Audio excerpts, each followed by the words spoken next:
കൂട്ടുകാരെ, എല്ലാവർക്കും എൻ്റെ വീട്ടിലേക്ക് സ്വാഗതം. സമയത്തെ എങ്ങനെ ഫലപ്രദമായി ഉപയോഗിക്കാം എന്ന കുറച്ച് നിർദ്ദേശങ്ങളാണ് ഞാനിന്നിവിടെ പറയാൻ പോകുന്നത്. നമുക്കെല്ലാവർക്കും അറിയാവുന്ന ഒരു കാര്യമാണ്, പാവപ്പെട്ടവർക്കും പണക്കാർക്കും സമയത്തിൻ്റെ കാര്യത്തിൽ ഒരുപോലെ സമ്പന്നരാണ്. അതായത് എല്ലാവർക്കും ഒരു ദിവസം എന്നാൽ 24 മണിക്കൂർ മാത്രമാണ്.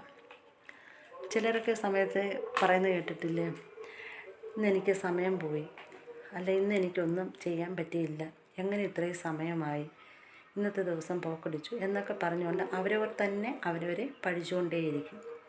നമ്മൾ തന്നെ ഫലപ്രദമായ സമയത്തെ കണ്ടാൽ നമ്മളോടുള്ള വെറുപ്പും ദേഷ്യവും എല്ലാം മാറും.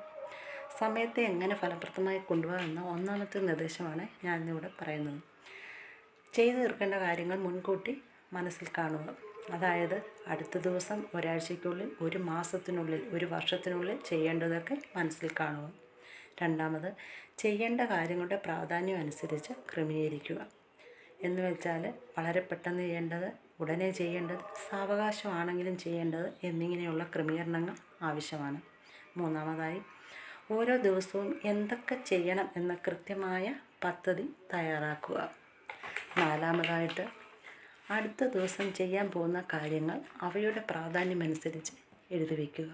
അഞ്ചാമതായി, നിങ്ങളെ തന്നെ ഒന്ന് ക്രമീകരിക്കുക.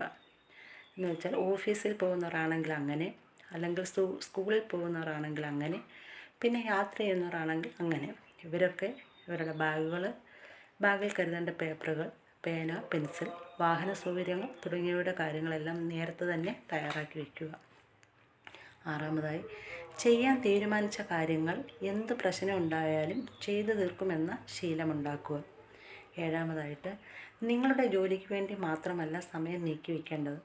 കുടുംബത്തിന് വേണ്ടി, ആഹ്ലാദത്തിന് വേണ്ടി, സുഹൃത്തുക്കൾക്ക് വേണ്ടി, സാമൂഹ്യ പ്രവർത്തനത്തിന് വേണ്ടി, ആത്മീയ കാര്യങ്ങൾക്കായി, വായനയ്ക്കായി എന്നിങ്ങനെ ജീവിതത്തിൻ്റെ എല്ലാ മേഖലയിലേക്കും സമയത്തെ ക്രമീകരിക്കുക.